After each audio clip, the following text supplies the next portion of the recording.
Today, we have a presentation about our project that we have been doing for a little while on gratitude. So, I am Mrs. Ingebretson. Of course, most everybody knows that. Last year, I just want to tell you a quick little story about last year. Last year in my 7th grade French class, I had a student who everybody had told me, all of the teachers had told me, oh, she's the most wonderful student, you'll love her, you'll get to know her, she's great. And the student that I saw in class all year was a girl who hardly said a word. She didn't smile very much, and I thought, it's one of two things, maybe both. This girl doesn't like me at all. She hates French, and I'm torturing her on a daily basis. And I didn't know what to do about it. So I thought, well, you know, you can't reach them all, and I was really very sad about it. But that's how our year went last year. And then I was thinking about this the whole summer because the student she's talking about was me. And if you know me, you know I'm usually not shy about talking to anybody about anything. So it just really got to me, and I was thinking about it, and I told myself that I was just going to be more myself this school year, you know, like the happy, smiley girl that always talked, you know, a lot about everything. So I remember walking into class on the second day of school, because we didn't have French on the first day, and I just forced myself to talk and participate during class, and it was really hard at first, but I did it. Yeah, the second day of school, all of a sudden I have this girl who's talking in French about swimming with dolphins and eating sushi, and I thought, who is this girl? And so later on, Abby came in to talk to me, and I asked her what was the difference? What happened over the summer to make this happen? And Abby told me a story. She said that she decided that 7th grade was not the best year, not the easiest year. She was scared of me, and that she had given herself a good talking to, maybe in front of the mirror, of what she was going to say when she came into class and when she wanted to talk to me about things. And then in November, I received a letter from Ms. Ingebretson thanking me for being myself this year, and I have it with me, and I wanted to read a little bit of it. Dear Abby, thank you for being you and letting me get to know you this year. It is a pleasure to see your smiling face every day, to teach you French, and to talk to you. I appreciate the fact that you are you. I can't wait until our trip to Paris. Thank you 1,000 times, Ms. Ingebretson. And when I got that letter, I took a step back and I was like, wow, it's really important to thank the people, you know, in your life that you are appreciative for. And that's what this letter made me realize. And so then I sent one back to her. She did. She sent one back to me, but even right before I wrote this, there is a middle school teacher who I have become very, very fond of. He shares the pod with me, and he walked into my classroom one day, and he had a sticky note, and he stuck it on my computer, and it said, "You are truly amazing." And I started to laugh, but then I realized that Mr. Gould must see something in me that maybe I don't see all the time. And so I kept that sticky note on my computer, and I thought, that's really all it takes to make someone feel really good about themselves and to realize that you do have an impact.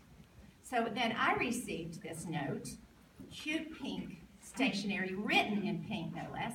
Mrs. Ingebretson, thank you so much for your letter. I hung it up on my bulletin board, and I'll keep it forever. I know it's got a little, mine does too, a little tack thing. I'm so grateful that we have this year in class. This year has kind of been my turning point in school, especially in French. Thank you so much for helping me out of the 7th grade funk. I don't think you know how appreciative I am for this year to sort of show you my normal attitude and sort of make things right. I'm so excited for France, and thank you so much for talking to me about it, even if my mom did have to talk to you. Thank you so much, Abby. Abby didn't sign up for the France trip at first, and I couldn't figure out why, but I don't push this because I'm never really sure why people don't sign up. But then Abby's mother came in and encouraged me to talk to Abby about going to France with me. And then a little while later, I was talking to her during school about how the night before, my parents were talking to me, you know, about not being grateful and not being appreciative. And then the next day, she came to me and she told me that she had thought about what I had said and that we should turn it into a project. And the project was that every day I would thank someone who I was grateful for in my life, and then in turn, she would write a letter to someone who she was grateful for in her life. And ever since then, we've been telling each other, like, almost every day who we've thanked for that day. And now we have something we want to show you, courtesy of Mr. Fitzpatrick, who we are very grateful for. What makes you happy? Having fun? Hanging out with friends? Delicious food? Making money? Well, consider this. Psychologists have scientifically proven that one of the greatest contributing factors to overall happiness in your life is how much gratitude you show. Yeah? Think about that. Go ahead and marinate on it for a second. You can thank me later if you want. It'll make you feel better, according to this study. You go ahead and click on it and read it if you want. Or you can keep watching, because we read it and we thought it might be fun to test out for ourselves. We gathered a selection of volunteers to act as our subjects. First, we gave them a test. They didn't know what we were looking for, but it gave us a pretty good idea of their current level of happiness. We asked them to close their eyes and think of somebody who was really influential in their life, somebody who did something really amazing or important for them. We had them write down as much as they could about why this person was so important. Now, a lot of them thought at this point the experiment was over, until we really put them on the spot and tried to get them to call that person and read what they wrote about. All right, so I got to read you this paragraph. Can you hear me? Yes, I can. Go ahead, sweetheart. All right, the person that influenced me the most would be my mother, Marlo Dawson. She is a single mother of 2. She is a very hard worker and dedicated to her family. I'm so sorry for calling you at 4 o'clock in the morning. I have to read this to you, okay? And you can't say anything, or, I don't know. You can respond, but I probably will just keep going. Okay? Is everything okay? Yes, but I have to read this out loud to you. The person who has had the biggest impact on my life, outside of Jesus Christ, who is responsible for my existence, was my college accounting instructor. He had a joy and enthusiasm for his job like no other teacher I have ever known. I love her to death, and she keeps me going with positive talk. She is a woman that knows what she wants and won't give up until it is achieved. Oh, something. I'm about to cry because it's so beautiful. I have to say that it's wonderful. Erica is my older sister and my best friend. Sometimes it even feels like we are twins. She's my #1 fan and my #1 supporter. She makes me happy because despite all my mistakes and my decisions, she still loves me no matter what. Your friendship is everything. And you are one of the most important person in my life. Even when she has a kid and many children, I will love her more than her kids. Okay, maybe not. I will never forget when she flew 3,000 miles at the drop of a phone call to save me from a breakup. I'm being blessed by having a son like you. I love you. Why did you do this?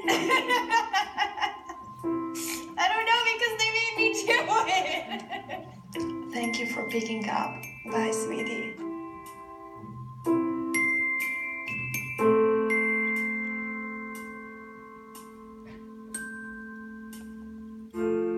Before we let them go, we gave our subjects one more happiness test. Now, we mixed up and rephrased the questions so they didn't know they were taking the same test twice.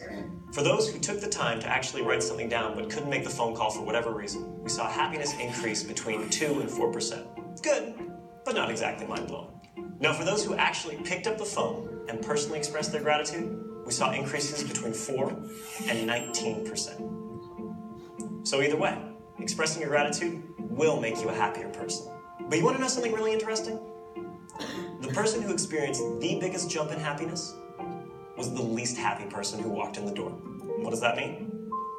That means if you're having a particularly tough time, trying this out will more likely have a greater impact on you. Trust me, I'm in a lab coat.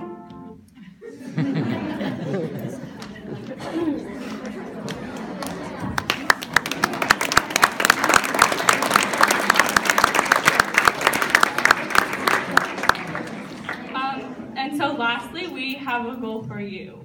Our goal for you is to try and express your gratitude every day to someone that you are grateful and appreciative for in your life. Thank you.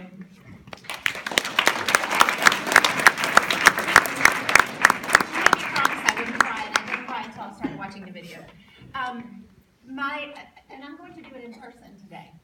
I am extremely grateful that I'm here right now, this very minute.